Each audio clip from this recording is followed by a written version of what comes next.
Hello, greetings to everyone. Thank you for being with us. This is Opinión Latina. My name is Jorge Rivas, and here is my wife, Betty Rivas. Welcome again. Thank you for tuning in. Thank you for listening to us. We are glad that you take the time to do this. Today, we would like to talk a little about what continues to happen in Minneapolis, Minnesota, especially regarding what happened with two women. Yes. And what we know is that these people were a group of people out on the street protesting, and what could you call it that they were doing, let's say, besides? Well, they were essentially just causing a major commotion, basically, by bringing many local people together in a large group to actively prevent ICE agents from being there in the neighborhood, and subsequently arresting members of the Somali community, which is exactly what they were there for in the first place. Specifically targeting people they already knew they had a legal obligation to arrest and deport. Because of all the fraud that's happening there. Yeah, I mean, they were really getting in the way. No, blocking the road with their parked cars. Block the agents. Blocking them, as you would say in English, blocking the agents. I mean, preventing them from doing their job, a job that they are doing legally. And obviously, the government agents were looking for either people who were doing something illegal, or people who have been committing fraud, or people who have committed other types of crimes and who are not. Yes. That they are criminals, that they were specifically going after certain people already. And I saw them clearly, and I can only imagine that there were many more people who were just arriving at that very moment, individuals who were going to do the exact same thing. They were there to protest, and according to their own statements, they intended to prevent the federal agents from successfully doing their assigned jobs and carrying out their duties. Yes, we know that this hasn't just been happening there, but it's also been happening in many other cities. But from the perspective of, I'd like us, as you and I, as Spanish people, as spouses, as parents, as people with religious Christian values, to consider this. I would truly like to analyze it from this specific point of view. Where exactly are these various women coming from? The ones who frequently call themselves the dedicated protectors of immigrants and the noble protectors of the vulnerable. Injustices according to them. Yes, but we know that these people, there is something significant going on with them, or perhaps something has happened to them in the past for them to reach this extreme point. Because it's not normal. I mean, for a mother, and I put myself in her place. In famous inspirational quotes, the mainstream left-leaning media consistently said that they were on their side. You know what I mean? No, but they say they've put in their headlines, in their newspapers, in their subtitles, saying a mother of two children was murdered. Yes, but the truth is, we know that in recent years, she has become a lesbian. Divorcee. Divorce. We are not talking about a typical mother of two children. We are talking about people who are psychologically ill. But where does that come from? I mean, part of me tells me that when a person, a boy or a girl, grows up in an environment, in a home where they are not taught moral values, where they are not taken to church, this person does not feel real love, a true love that gives them support from a young age, from adolescence. So for me, when I try to analyze all of this, it seems to me that, let's say, if we take this particular woman, let's say when she was 16, 18, 20 years old, and maybe in her world, she said, well, I'm going to find a guy to marry, to start my own family and feel better than I do living at home. Because if she didn't get the love she needed at home, she had an emptiness inside her. She was missing something within herself. So she said, well, if I get married, that emptiness will be filled. Obviously, then I say, well, if I get married and have children, I'm going to feel even better. So it seems to me that sadly, in today's society, we look for happiness and well-being through what the world can give us. And when that doesn't fill us, doesn't satisfy us as people, then we look for the next thing. So I'm not sure, but I think she got married the second time. I mean, she divorced her first husband. She said, no, well, this isn't working. I'm not happy. I have to get a divorce. She got married the second time because I know that Yes, I think she had 2 children in her first marriage. And then she gets married again and has that child who is supposedly 6 years old and lived with them. So there comes a point where she says, no, well, my second marriage isn't working either. I'm not content. I'm not happy. I have an emptiness in my heart. So now what do I do? I'll become a lesbian. Just imagine. I mean, you go, at least from my point of view, as someone who believes in God, from bad to worse, you're falling into a void, you're falling into a bigger hole. So, and now by being a lesbian, I'm going to become an extremist.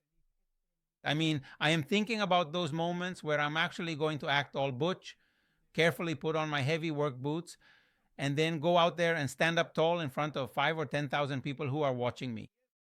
A dozen agents, law enforcement agents, agents who just because of the work they're doing are Stressed out. They're armed. But the thing is, these people want to fix everything, that all the mess that's in every state. Are you referring to the agents? Yes, the agents. Clean up. Get rid of the criminals. Get rid of those people we don't want here. And these people are preventing that. I mean, what does it matter what people say? Oh, but she was an American citizen and all that. And well, what does it matter if she was a citizen? I mean, she's acting. As a citizen, she should respect the law. Yes, more than anyone who has immigrated, you know what I mean? If we who have immigrated have always respected the law, we've respected the police, the federal agents. I mean, that's normal for normal people. If you think of a couple, of a mother of 2 children, as they call them in the media, who takes her kids to school. She has to go to work. She has to take care of her home. She has to do things. I mean, what does she do? You say, well, I have to do the laundry. I have to take my kids to school. And mail these letters. I mean, go run a quick errand for me because I really have to start cooking dinner. If you're a regular wife, you should even have time to make dinner for your husband when he gets home from work, right? But you don't have time to go out protesting, right? I mean, that would be the last thing. That would be the last thing? But I say, not even think about it. It's fine to protest. It's fine to say, you know what? I don't like that. But when the law catches you, because of you? Yeah, and you as an individual want to enforce the laws. You know what I mean? The laws the way you see them. But more than anything, I mean, in the end, the point I want to make is that these people have reached a point where they are so unhappy and so dissatisfied with themselves because they don't have God in their hearts. They're empty. They're empty from the crown of their head to the tips of their toes. So they're looking for something to satisfy them, something that makes them say, you know what? Now I finally feel complete. Yes, now I feel happy. I mean, that's it. There it is. That's what happened. So when they deliberately place themselves in that position, where they are going head to head with federal agents, and constantly taking significant risks, because we all well know that these elite agents are specifically trained to kill. I mean, you can't attack them, you can't offend them. I mean, honestly, they deliberately crossed every single one of those ethical lines that they absolutely weren't supposed to cross. Yes, in one of the recorded video clips from that specific moment, I distinctly heard her partner shouting out loudly to one of the federal agents, almost like he is deliberately provoking and taunting him, saying the words, 2020 big boy. A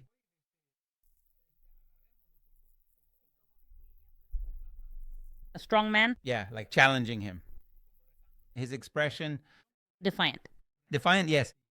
So it is truly unfortunate and sad that we have reached this specific point in time, because perhaps one might even say, well, the laws that the agents are enforcing are inherently unfair and biased. Unfair. Maybe, just maybe, some of these laws aren't entirely perfect. But the best way to solve this is to go directly to your local congressperson.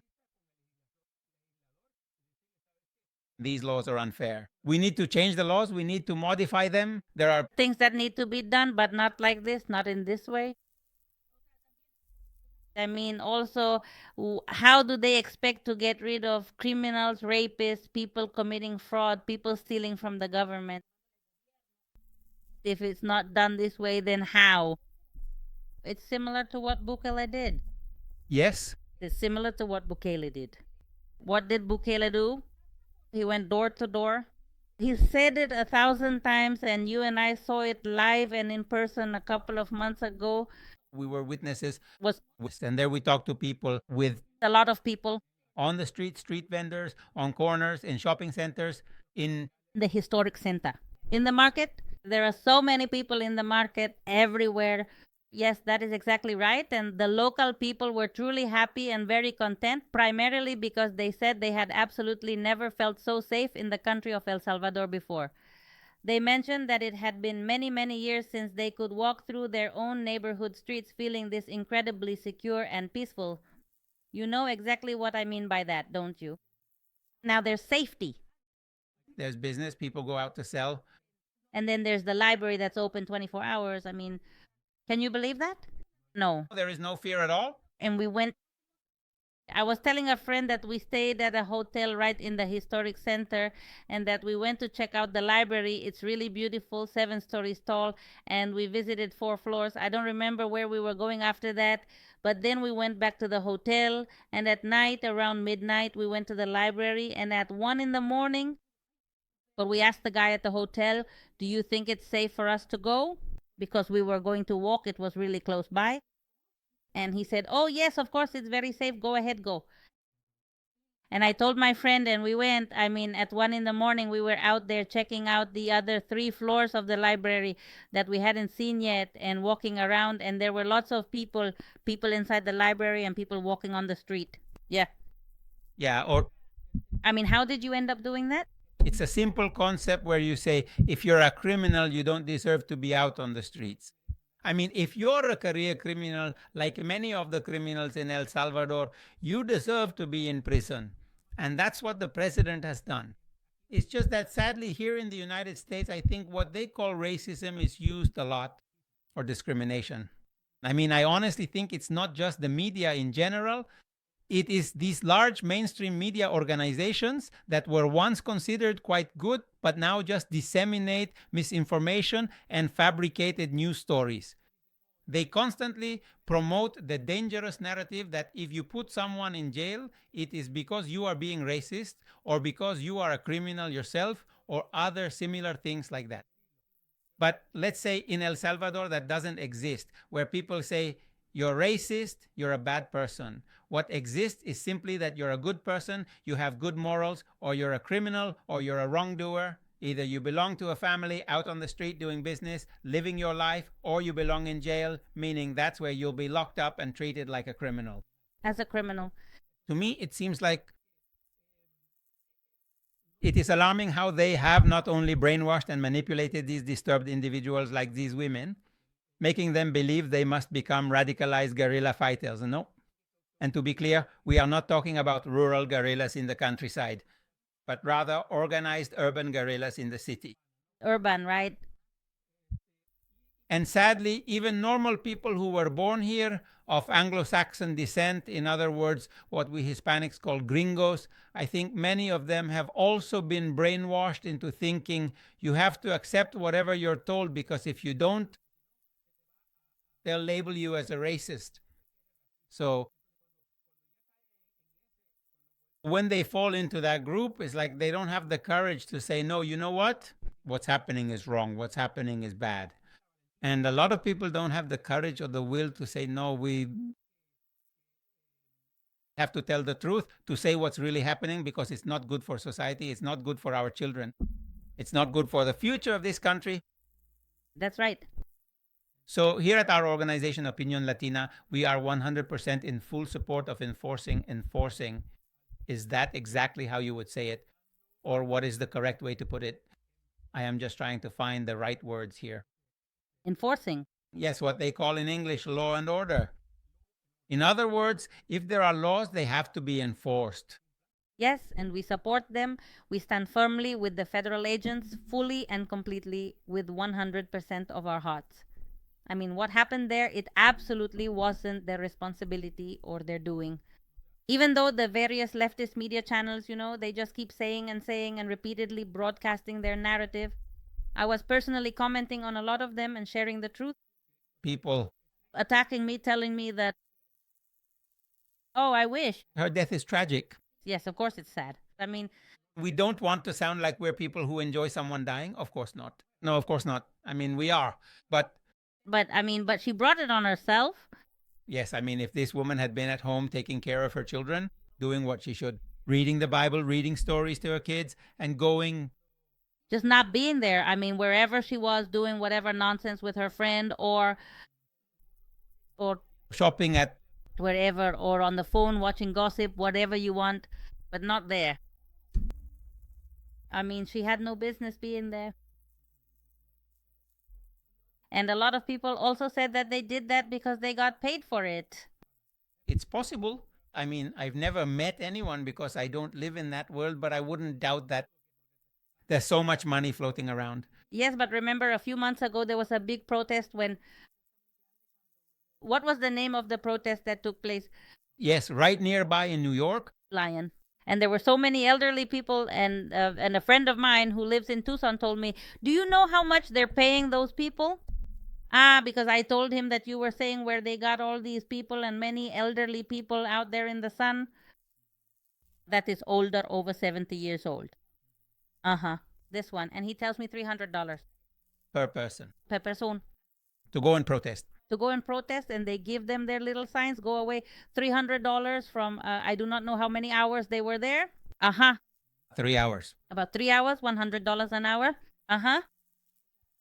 I mean, I do believe that those women were doing something like that because it's well known that Democrats do that. They pay people.